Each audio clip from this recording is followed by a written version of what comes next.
It's hard not to think of the Arkham franchise when talking about Batman's presence in modern day gaming. But obvious comparisons aside, we think that LEGO Batman: Legacy of the Dark Knight might bring a refreshing take on a presence that's as important as the brooding hero, Gotham City itself. A Batman game needs to nail down the feeling that Gotham feels dense, layered, and rewarding to engage with to sell that fantasy after all. Make it a checklist and the city quickly loses its morbid allure to the tired trope of a video game map just being filled with listless activities just to pout out its playtime. But when it's done right, Gotham can make the Batman title move past its ambition and action and nostalgia to become a playground for the Bat that's quite fun to inhabit. Can LEGO Batman achieve this? How would it even go about doing so? Well, that's what we're here to talk about, so let's go. The city where crime never sleeps. We've always wondered how Bruce Wayne manages to be as fresh looking as he is with such a messed up sleep cycle.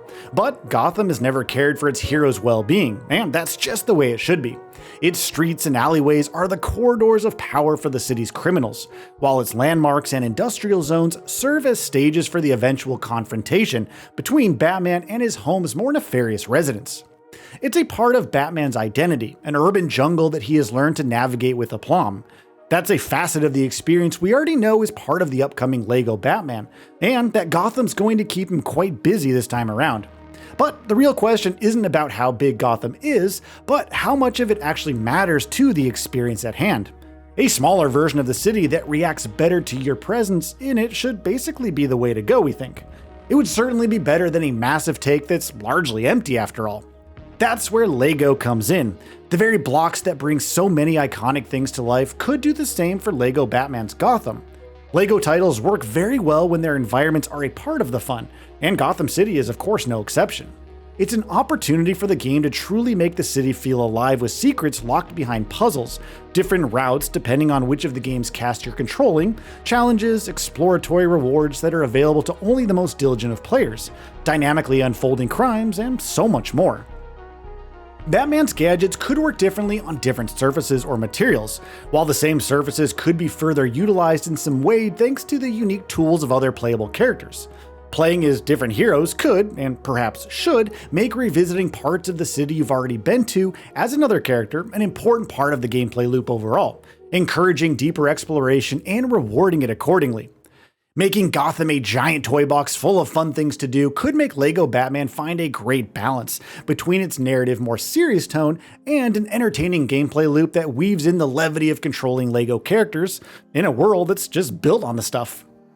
It's always been a city full of possibilities for both the heroes and for the villains, and we don't see why that should be different this time around. Indeed, we'd even go so far as to say that Legacy of the Dark Knight should go above and beyond on making Gotham a stage for the story it's trying to tell, but how could it actually achieve that? No place like home. Well, it could begin by ensuring that the city has a personality, a unique vibe that guides the tone of the game's narrative and its gameplay. LEGO Batman is at a unique crossroads of light and dark elements, and Gotham is the perfect cauldron in which they can be stirred up to make the perfect entertainment recipe. A good place to start would be the city's landmarks, some of which we already know are in the game. Places like Ace Chemicals, Wayne Tower, and Arkham Asylum, among others, come with a lot of history and the potential for some thematic storytelling that make them more than just buildings on a map. Each of them lends Gotham its own history, while serving as perfect places to stage a confrontation between Batman and his prey. They're opportunities for set pieces that are grounded in their past, while serving Batman's efforts to create a brighter future. But in the present, as places players are bound to visit, they're one way to give Gotham City its own identity. Arkham Asylum is more than just a place for Gotham's worst denizens, for instance. It's rooted in a lot of Batman's lore, and the site of several examinations into his own motivations and his very own psyche. Wayne Tower isn't just a fancy HQ for Bruce's day job, but the source of his extensive resources and the technology that enables his battle against crime. Capturing the essence of what makes each of these locations iconic is something that the new LEGO Batman would do well to achieve, immediately making Gotham the most valuable tool in its utility belt. But buildings rooted in the city's history are only a part of what can make it special. It's what's in them after all, and in the case of a superhero, how you get to them that make the world you're exploring feel alive, in a way that calls you back to it when you step away from the game actually.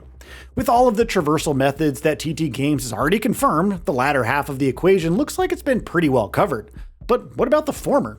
Gotham's rooftops can't just be landing pads for you to use after a long glide, or a place from which you spot your next grapple point.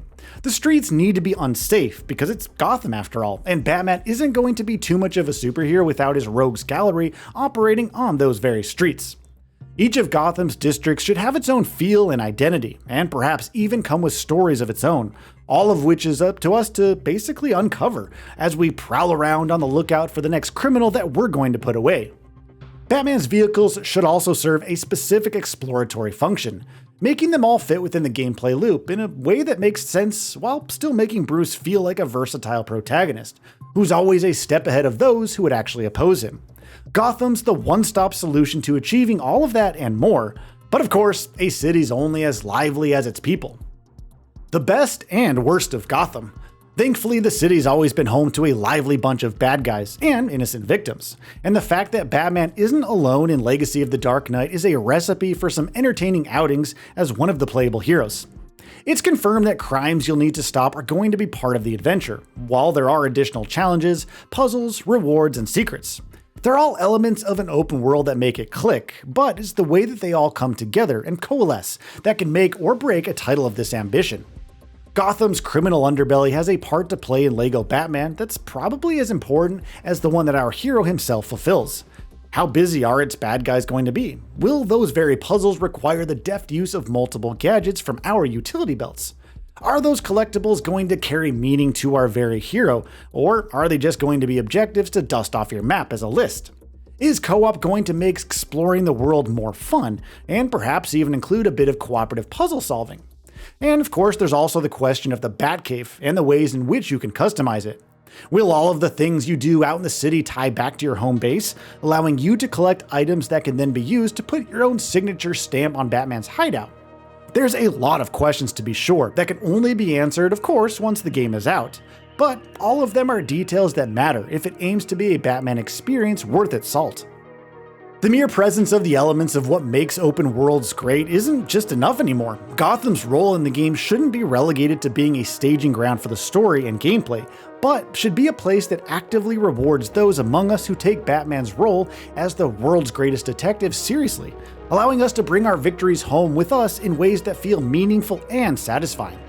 It's high time that Batman stepped out of the Arkham franchise's shadows and began making his brooding presence felt in other franchises. Legacy of the Dark Knight doesn't have to beat Arkham, no, but it sure as heck needs to make Gotham feel like a lively hunting ground for the Dark Knight. It could set itself apart from the games that put Batman on the map, and of course, hopefully at least find its own unique identity in the process. Fortunately, we won't have to wait too long to find out if it manages to achieve all that. It's almost time to suit up and hit the streets of Gotham, and we're definitely hoping that the excursion's going to be well worth the wait. So, what are your thoughts on this? Go ahead and share them in the comments below. And if you like this video, please subscribe to the channel and enable all notifications by clicking the bell icon to get new video updates. We upload every day and would really appreciate your support. Thanks for watching.